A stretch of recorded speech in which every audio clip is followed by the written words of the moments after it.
चक्की खंडणी प्रकरणी एक मोठी अपडेट हाती येते। अपहरण झालेला टोलनाका परिसर आता वादात अडकलेला आहे। याच टोल नाक्यावरून आधी एकाचं अपहरण झालेलं होतं। आवादा कंपनीच्या मॅनेजरचं 2 कोटींसाठी अपहरण झाल्याची माहिती मिळते। 28 मे 2024 रोजी टोल नाक्यावरची ही घटना आहे।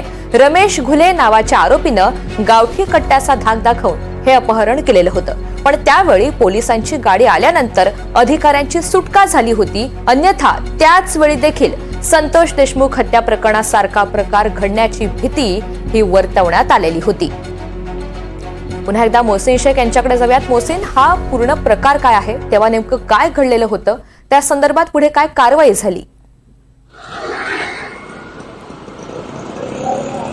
ऋतुजा, हे सगळं प्रकरण म्हणजे संतोष देशमुख यांचं 9 डिसेंबरला अपहरण झालं।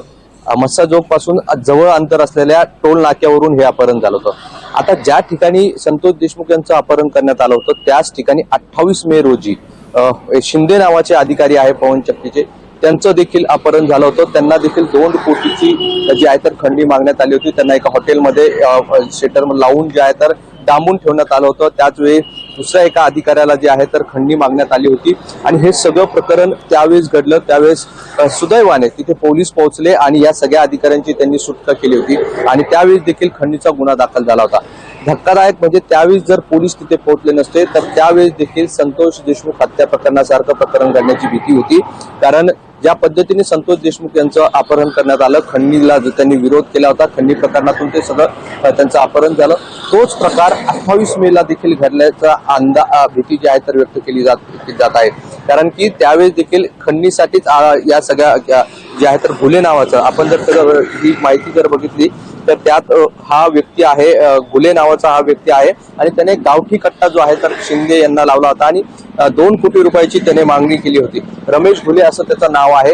विशेष म्हणजे नंतर त्याचा जामीन झाला आणि जेव्हा संतोष देशमुख हत्या प्रकरण न्यायालयात सुरू होतं त्यावेळेस देखील हा रमेश घुले त्या न्यायालय परिसरात वावरत होता अशी माहिती देखील सूत्रांनी दिलेली आहे। त्यामुळे एकंदरीत या सगळ्या प्रकरणाची वेगवेगळी आता घडामोड लिंकिंग जे आहे तर ते समोर येत आहेत। त्यामुळे आता यापूर्वी जो अपहरण झाला होता 28 मेला आणि संतोष देशमुख यांचं अपहरण झालं, तो ठिकाण टोल नाका एकच आहे आणि त्यावेळेस देखील स्कॉर्पिओ पांढरी कलरची वापरण्यात आली होती। संतोष देशमुख यांच्या हत्या अपहरणच्या वेळी देखील काळी कलरची स्कॉर्पिओ वापरण्यात आली होती। म्हणजे हा सगळा एक रॅकेट तर नाही का, हा सगळा एक पॅटर्न तर नाही, असे अनेक प्रश्न आता या निमित्ताने उपस्थित होत आहेत। आता रमेश घुले नावाचा जो व्यक्ती आहे तो सध्या फरार असल्याची माहिती मिळते। त्यामुळे या सगळ्या प्रकरणाशी त्याचा काही संबंध आहे का आणि या सुदर्शन घुले असतील, विष्णू चाटे असतील किंवा वाल्मिक कराड याच्याशी त्याचा काही संबंध होता का, हे देखील आता तपासण्याची गरज आहे। मात्र जसा प्रकरण 9 डिसेंबरला घडला संतोष देशमुख यांच्या बाबत तशीच घटना 28 मे रोजी घडणार होती। मात्र सुदैवाने पोलीस तिथे पोहोचली आणि जो पवन चक्कीचा अधिकारी त्याची सुटका झाली।